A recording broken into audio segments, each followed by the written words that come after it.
Hi, good morning, everyone. And let's see. Yes, thank you for inviting me to speak with you this morning. Does this middle one pop up as well? No. Okay. Well, I'll have to sort of look over here then. So I wanted to talk to you about how we as practitioners are using data, and really sort of picking up on sort of Christopher's talk this morning. How do we think about setting the right conditions for use of our data, using it properly, and sort of thinking about and working very closely with our privacy team to make sure we're safeguarding our customers' data as we do this. I'll give you a little bit of background about Transport for London. Many of you know, most of you have used our services, even sort of in coming here for the conference. Londoners, of course, use our services all the time.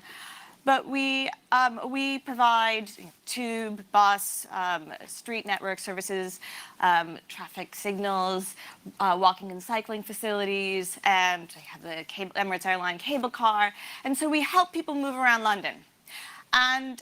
But for us, it's not just about thinking about providing a tube service. I mean, we have to think about it as a tube service, but we really want to think about our customers. And we need to think about what is our purpose at Transport for London. It sets out what we're doing, and this is really to help London work and grow and make life in London better. And some of the challenges we're facing is we have a growth of population in London. We're 8.6 million Londoners today. We're expected to be 10 million by 2030, which is a phenomenal sort of increase. And we have to meet that challenge of providing services with growth in population.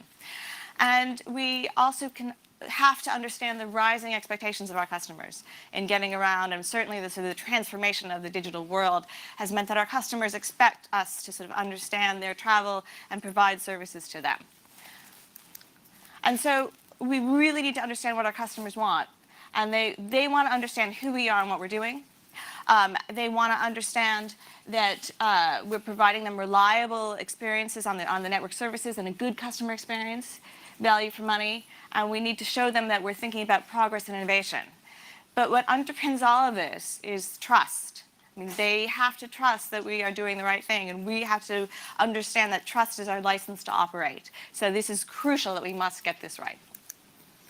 And so I'll talk to you a bit about our data. Now, as I've said, London's big and our data is big. And there's a whole sort of range of sources of data that we use in the organization. We have, and I'll talk a lot about how we use our ticketing data, and that is our sort of our Oyster ticketing, our contactless payment information, and magnetic tickets. We also have social media data that we sort of use to understand how our services are running. We use, and I'll talk also about our bus location data, and in particular how we use that to understand how our services are running and provide information back to our customers and operators. Asset data, where our trains are, and then we have a range of sort of network monitoring sensors on our roads, so cameras, CCTV. We have traffic signal data that provides information about how our traffic signals are running. And then we also have just general sort of other traffic information sensors in the road. And then you'll see sort of a dotted line, and I'm going to talk about this a little bit later, which is about apps and mobile Wi-Fi data. Now, this is a dotted line because this is something that we are currently exploring. And this is actually an area where we've gotten a huge amount of help from the ICO in terms of giving us guidance about how do we approach this question. Because I'm going to talk to you later about the potentials here and how we need to think about this, how we can unlock this oil here, but being very careful about how we do this and safeguard our customers and our data. And so really, we take very, very seriously how we protect our personal data as we think about our big data approach. And so we do this in a range of sort of ways. We think about how do we have a transparent approach to privacy. So at the end, you'll see the sort of the link to our privacy pages on our website. We provide information at point that we collect the information, but we also direct people for more information on our website, and we provide this in a clear sort of language so that people can really understand it and understand how we're using the information. We do privacy impact assessments, and my team works very, very closely with the privacy and data protection team. And we really sort of we discuss what we're trying to do and think about this, and then we sort of make sure that all the controls are in place to properly sort of manage our data. And we have a regular engagement with the ICO, and we rely on their guidance. So the guidance on big data, the guidance on anonymization, the February guidance on Wi-Fi have all been hugely helpful. And of course, the 12-step sheet that Christopher held up earlier has also been very helpful for us. And then, of course, this is something that we look at the senior level, and we make sure that all of our sort of employees who are handling customer data and personal data are really understand the importance of it. And we have a training. We make sure that we have controlled access, and we think about the types of data that people access to do their jobs, and we're very precise about who gets access to what data. And so a little bit of statistics about our data. So we have 26 million of the sort of retail sort of Blue Oyster cards used in about a year, and we have about 4 million of those that are registered with us. We have concessionary photo card schemes, which are basically sort of discount or free travel, and we have 1.6 million of these Oyster photo cards used in the past year. We have 9.3 million contactless payment cards used in the past 12 months. This is an increasing number because we're seeing a great take-up of contactless payment on our network.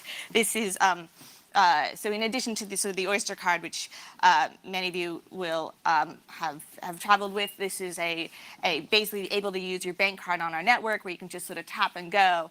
And we sort of introduced this in September 2014. And it's been sort of a huge success for us in terms of getting customers to not have to buy their, top up their Oyster card and then travel. You can just sort of take your bank card and travel on the network. We then have a number of sort of congestion charging and accounts and customer records from the low emission zone, Santander cycle hire, and then licensed taxi and private hire drivers, and then our camera network. So I wanted to start and talk to you first about our travel pattern analysis. So this is sort of how do you sort of use some of this data that we have. And this first example, it's just a sort of a small question that says, okay, when you're looking at the network, you can sort of see how do things change over time. And this is where we can sort of take data and we look at Winter Wonderland. So for those who are not Londoners, we have every year in sort of November about a 3-week sort of festival in Hyde Park where we set up sort of fairground stalls, and it's sort of it's very festive, and it's very crowded, particularly at the stations right around Hyde Park. And so we look at sort of to see how the sort of station performs the week before, who's coming and going, versus the week of the festival. And it's just a way to sort of show how do you see in numbers what people would sort of see sort of by observation. That it's something that's sort of a straightforward exercise that we can do to sort of show what's happening, and we can sort of compare it year after year, and we look at that trend. This is an example where we look at what happens when we have a closure on the network. So we have been doing a lot of infrastructure improvements.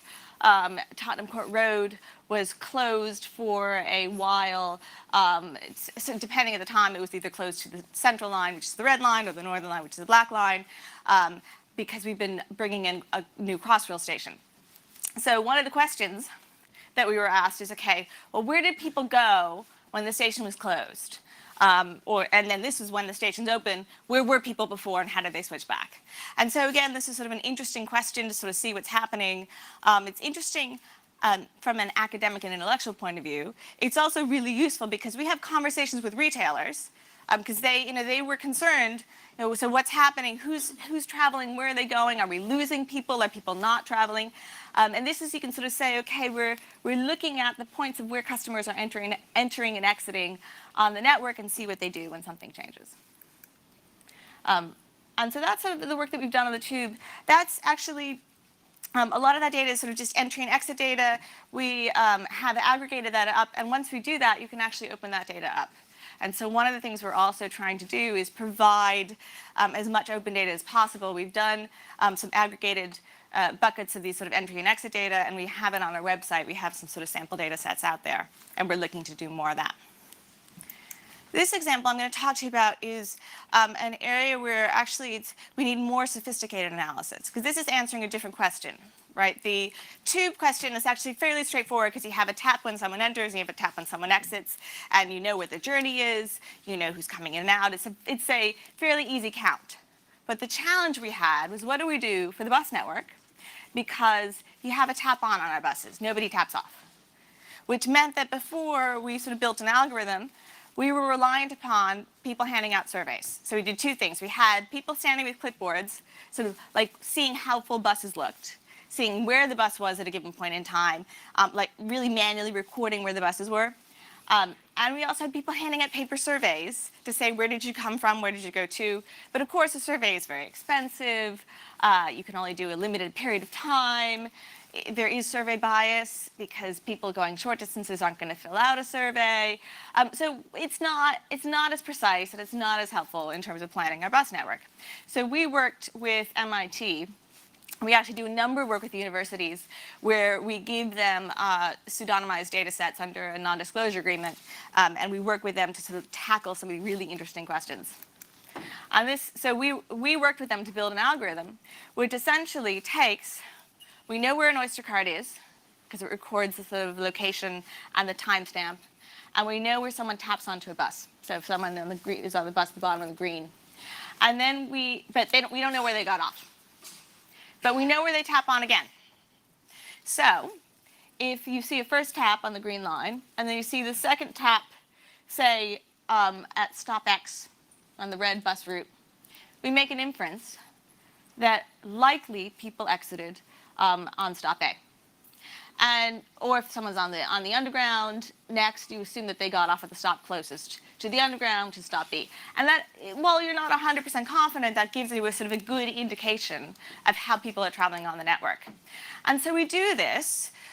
So it's really interesting, but just interesting is not enough. It's got to be actually useful, particularly when you're sort of looking at customer information, customer data. You always have to ask the question about why are we doing this, and what's the business value and what's the business benefit.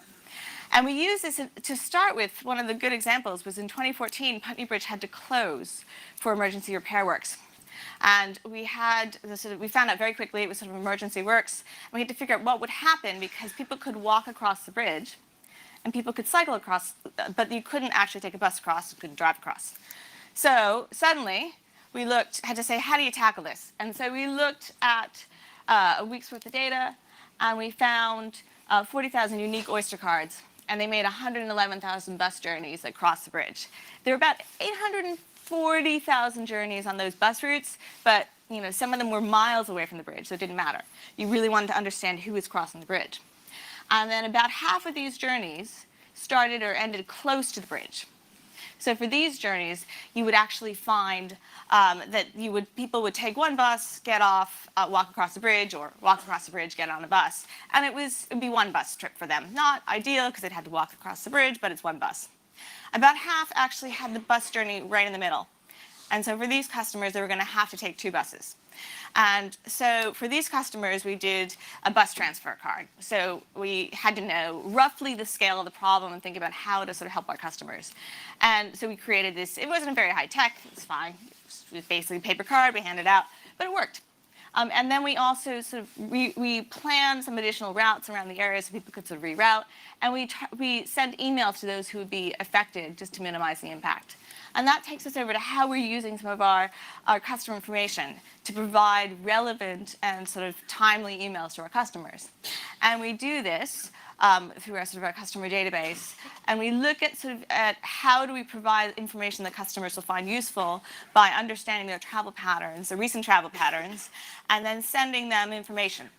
So if someone lives in South London, we won't necessarily send them something about East London. We probably can send out 20 or 30 emails a day, and we have to make sure we're sending them out that are relevant to the customers. And we also we'll send some very broad-based sort of information if there's a big event or a strike or weekend closures, but otherwise we want to get very precise and useful information. And what we do is we've done surveys to see how relevant people find this information, and we do have a good sort of return where 83% of our customers say that the email services are useful. So then this is the what next piece, right? Because this is all, we have to be thinking about what do we do next with our data? How can we help provide better services to our customers? And of course, we also have to do this in the context of the GDPR. So we're sort of doing more work on this right now. And we're sort of really working to further embed, even more emphasize this privacy by design and a data minimization culture.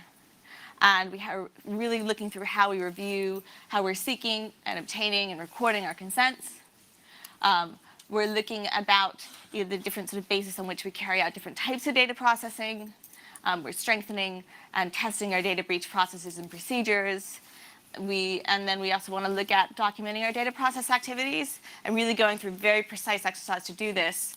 And then lastly, we really sort of have to understand and update and write in plain English our privacy notices and just make sure that we are as clear and as transparent as possible. And this goes back to this sort of this regulatory importance and also this fundamental need to make sure our customers understand and trust, and we earn their trust to make sure we're taking this seriously. And then I want to talk to you a little bit about what we would be doing further, and we're sort of still exploring some of this stuff. And this is where we're thinking about how do we challenge, in the challenge of, okay, good, it's back. How do we think about the challenge of a rising numbers of customers on our services? How do we help manage our service better and provide useful information to them? And there's a range of ways we were thinking of doing this. This is an example where we look at customer journey times from tap to tap on the network. We sort of aggregate them up. And then we look at what a regular sort of usual journey time might be. And then we also can provide that information on what the current journey time is. And this is helpful. So if there's a problem on a line, you might say, oh, actually, you know what? I know normally this takes 10 minutes, but it's taking 14 minutes. That's probably okay. I mean, if things are congested, things slow down a bit because people the doors have to stay open longer as people get on and off. It's just generally slower. You might not get the first train. But it's useful information to be transparent to our customers about what's happening on the network. And then, of course, if you do have a problem, you can proactively tell them, and they may take a different route or change their travel. And this is where, again, we're thinking about how do we provide this information about just general sort of the state of the network. And this is an example where we're looking at crowding. And actually, our Victoria Line trains, they actually have the most useful, precise data about how heavy a train is at the moment. They weigh themselves through the signaling system. And so you can take that, which is really cool. Our other trains do that too, although the Victoria Line trains give us the best data, right? Because some of the others they don't get as much detail.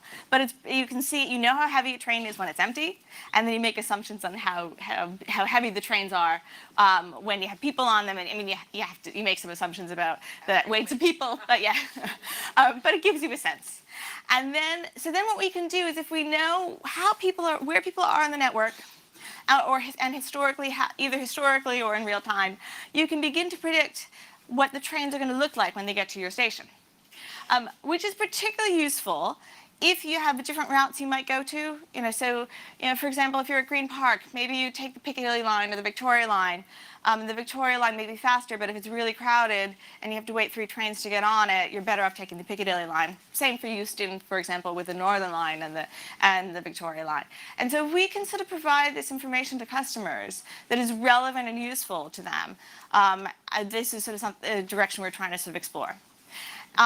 The other thing that we're looking at doing is if people want to opt in for even more personalized services, we're exploring how this might work. So if people were to choose to register their device, we could sort of provide them even more specific information relevant to them.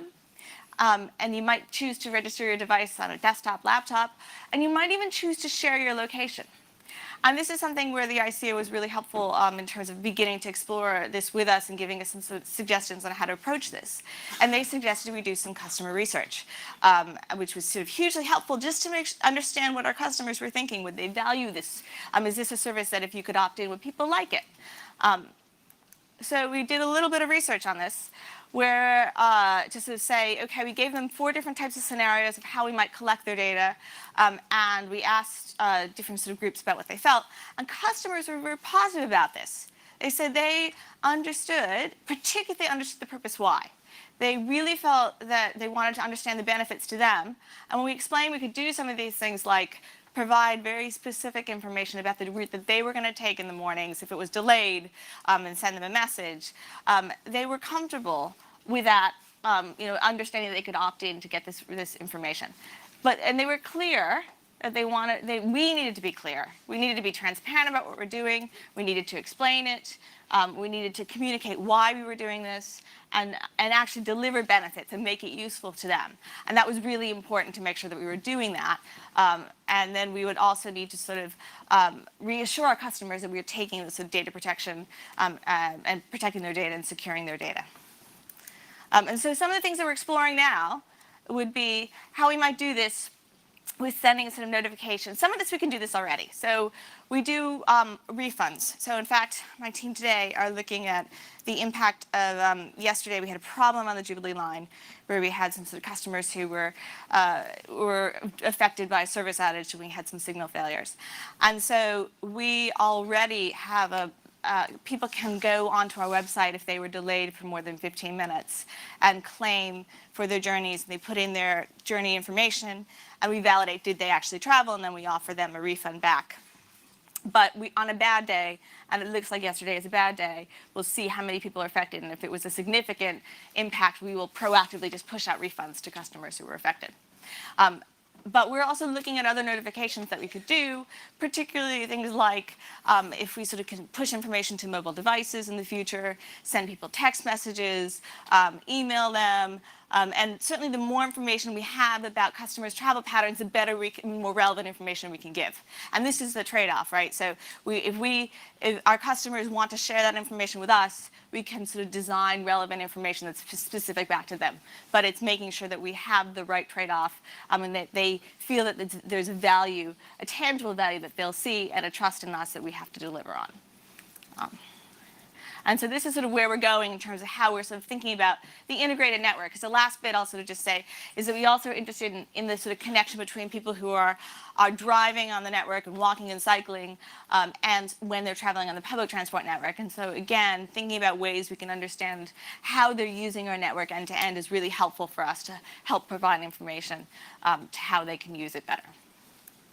So that's essentially me for now. And here's our link to our privacy pages and my email. So thank you very much for inviting me to speak.